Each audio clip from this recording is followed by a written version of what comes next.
सक्षमता काउंसलिंग पर लगे रोक, जदयू एमएलसी का आया बहुत बड़ा बयान और शिक्षकों के वेतनमान को लेकर सुप्रीम कोर्ट में सुनवाई 29 जुलाई को। नमस्कार और आदाब आप तमाम दर्शक बंधुओं को, मैं हूं एसके चौधरी। दोस्तों, जदयू एमएलसी श्री संजय सिंह द्वारा एक बहुत बड़ी मांग माननीय मुख्यमंत्री और शिक्षा मंत्री से कर दी गई है और वह मांग है कि सक्षमता उत्तीर्ण तमाम शिक्षकों की काउंसलिंग की प्रक्रिया जो 1 अगस्त 2024 से निर्धारित है, तत्काल प्रभाव से उस पर रोक लगाई जानी चाहिए। और इसका मुख्य कारण यह है कि जब तक समिति की रिपोर्ट नहीं आ जाती है तब तक काउंसलिंग पर रोक लगाई जानी चाहिए। वहीं दोस्तों, माननीय सर्वोच्च न्यायालय में शिक्षकों से संबंधित वेतनमान के मामले को लेकर सुनवाई 29 जुलाई को है। इन दोनों ही बिंदुओं पर इससे पहले कि हम विस्तार पूर्वक चर्चा करें, अगर आपने अभी तक हमारे इस चैनल सुसत्य वचन को सब्सक्राइब नहीं किए हैं तो कृपया अभी सब्सक्राइब कर लेंगे। दोस्तों, जदयू एमएलसी श्री संजय सिंह द्वारा बिहार सरकार और शिक्षा विभाग से यह मांग की गई है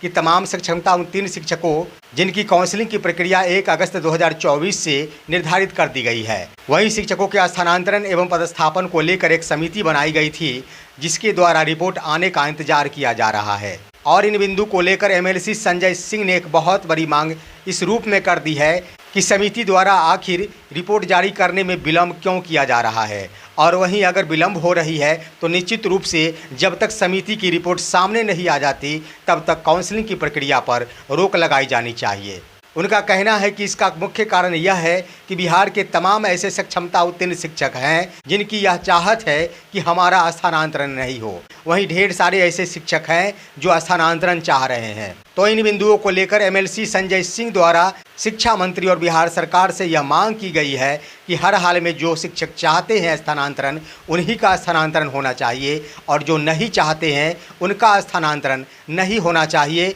यानी जिस विद्यालय में कार्यरत है और वो शिक्षक अन्यत्र नहीं जाना चाहते हैं तो वैसे शिक्षकों को विद्यालय में रखते हुए ही राज्यकर्मी का दर्जा प्रदान कर देनी चाहिए। वहीं जो शिक्षक स्थानांतरण चाहते हैं वैसे शिक्षकों को स्थानांतरण कर देनी चाहिए, परंतु उनका ऐच्छिक स्थानांतरण करना चाहिए, यानी ऐच्छिक पदस्थापन किया जाना चाहिए। साथियों, ये भी बात सत्य है कि समिति द्वारा निश्चित रूप से काउंसलिंग के पूर्व ही रिपोर्ट जारी कर देना चाहिए ताकि शिक्षकों के अंदर कोई यह भ्रम नहीं रहे कि आखिर किस नीति का निर्धारण किया गया है। ढेर सारे ऐसे शिक्षक हैं जो रिपोर्ट आने के बाद ही काउंसलिंग की प्रक्रिया में भाग लेना चाहते हैं। वैसे तो शिक्षकों की हर हाल में मांग है कि जिस विद्यालय में कार्यरत है और जो नहीं चाहते हैं कि हमारा स्थानांतरण हो, उनको अपने ही विद्यालय में रखते हुए विशिष्ट शिक्षक बनाते हुए राज्यकर्मी का दर्जा प्रदान कर दिया जाए। लेकिन फिर भी अगर शिक्षा विभाग और शिक्षा मंत्री ये बातें कह रहे हैं कि हम तमाम शिक्षकों पर हार्ड एंड फास्ट रूल लागू नहीं करेंगे, हम मानवता को ध्यान में रखते हुए ही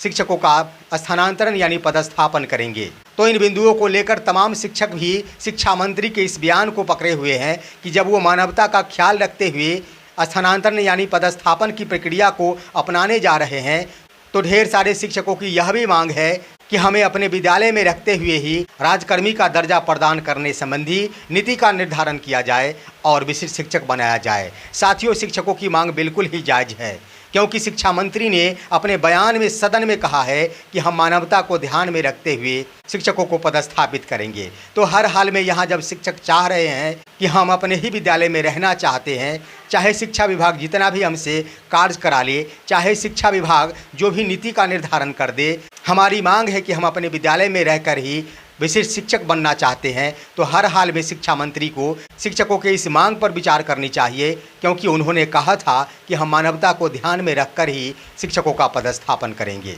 और निश्चित रूप से शिक्षकों के स्थानांतरण एवं पदस्थापन संबंधी समिति द्वारा बनाई गई रिपोर्ट जारी नहीं कर दिया जाता है तब तक सक्षमता उत्तीर्ण शिक्षकों की काउंसलिंग की प्रक्रिया नहीं की जानी चाहिए, क्योंकि वैसे भी शिक्षा विभाग द्वारा विलंब की जाएगी। काउंसलिंग की प्रक्रिया कराने के बाद विद्यालय आवंटन में निश्चित रूप से देरी की जाएगी, क्योंकि जब तक नीति का निर्धारण नहीं हो जाता है, समिति की रिपोर्ट नहीं बन जाती है, उसके बाद उसे सरकार तक नहीं भेजा जाता है, जब तक सरकार की सहमति नहीं बन जाती है तब तक शिक्षकों का विद्यालय का आवंटन नहीं हो पाएगा। तो हर हाल में काउंसलिंग कराने से क्या फ़ायदा होगा, यूं ही शिक्षक परेशान होंगे, उन्हें आने जाने में परेशानियों का सामना करना पड़ेगा। जिनका सुदूरवर्ती जिला आवंटित किया गया है, हर हाल में वो शिक्षक काफ़ी ज़्यादा परेशानी उठाएंगे। ऐसे में शिक्षा विभाग को चाहिए कि फिलहाल जब तक समिति का रिपोर्ट जारी नहीं कर दिया जाता है, जिनकी इच्छा है स्थानांतरण एवं पदस्थापन, उन्हें ही स्थानांतरण की जानी चाहिए। जिनकी इच्छा नहीं है उन्हें स्थानांतरित नहीं किया जाना चाहिए।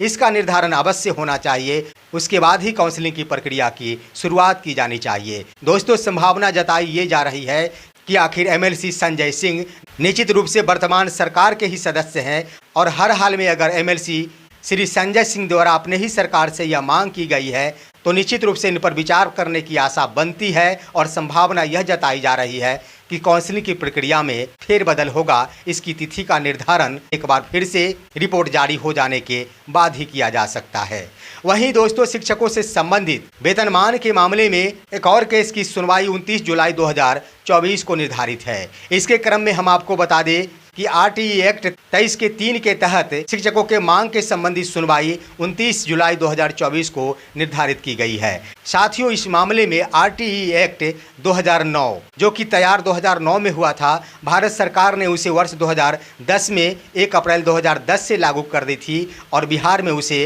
2011 से लागू किया गया था। साथ ही साथ आरटीई एक्ट में इस बात का भी उल्लेख किया गया है कि शिक्षकों से संबंधित नियमावली का निर्माण भी आरटीई एक्ट के अधीन किया जाएगा। दोस्तों, बिहार सरकार द्वारा भी आरटीई एक्ट का पालन तो किया जाता है नियमावली के निर्माण में, परंतु शिक्षकों को जहां उनका हक देने की बात आती है वहां पर आरटीई एक्ट का पालन नहीं किया जाता है और इसी बिंदु को लेकर माननीय सर्वोच्च न्यायालय में सुनवाई होने जा रही है, जिसका मुख्य आधार यह है कि शिक्षकों को उनकी सेवा के आधार पर यानी अनुभव के आधार पर नियमित शिक्षकों के भांति वेतनमान, पेंशन, भत्ते, ग्रेजुइटी इत्यादि का लाभ मिलना चाहिए। साथियों, इस एक्ट में ऐसा प्रावधान किया गया है, निश्चित रूप से इस पर अगर पालन किया जाता है तो यहाँ पर सक्षमता परीक्षा का कोई मायने नहीं रह जाएगा, क्योंकि परीक्षा के आधार पर ही नहीं, सिर्फ अनुभव के आधार पर ही इस एक्ट में इस बात का प्रावधान किया गया है कि नियमित शिक्षकों के भांति वेतनमान के साथ साथ अन्य सुविधाएं प्रदान की जानी चाहिए। और निश्चित रूप से अगर इस बिंदु पर माननीय सर्वोच्च न्यायालय की ओर से शिक्षकों के पक्ष में अगर फैसला दे दिया जाता है तो हर हाल में उन तमाम शिक्षकों को बहुत बड़ी राहत और बहुत बड़ा फायदा होगा जो सक्षमता उत्तीर्ण हो चुके हैं या फिर सक्षमता अनुत्तीर्ण है या फिर सक्षमता परीक्षा में भाग नहीं लिए हैं या फिर प्रधान शिक्षक बनने वाले शिक्षक हो। इन तमाम कोटियों के शिक्षकों को एक साथ लाभ होगा और नियमित शिक्षकों के भांति उन्हें अनुभव के आधार पर वेतनमान का निर्धारण होगा। देखना है कि आखिर माननीय सर्वोच्च न्यायालय की ओर से इस पर क्या संज्ञान लिया जाता है, क्योंकि शिक्षक नेताओं का कहना है कि हमने इसकी पूरी तैयारी कर रखी है और तैयारियों के अभाव में ही शिक्षकों से संबंधित केस में उन्हें हार का सामना करना पड़ता है। लेकिन इस बार पूरी तैयारी की गई है और इस तैयारी के आधार पर यह कहा जा सकता है कि शिक्षकों के पक्ष में निश्चित रूप से माननीय सर्वोच्च न्यायालय द्वारा फैसले दिए जा सकते हैं। देखना है आखिर 29 जुलाई 2024 को क्या कुछ होता है, क्योंकि फिलहाल अभी तक किसी भी न्यायालय यानी माननीय पटना उच्च न्यायालय या फिर माननीय सर्वोच्च न्यायालय की बात कही जाए तो शिक्षकों के पक्ष में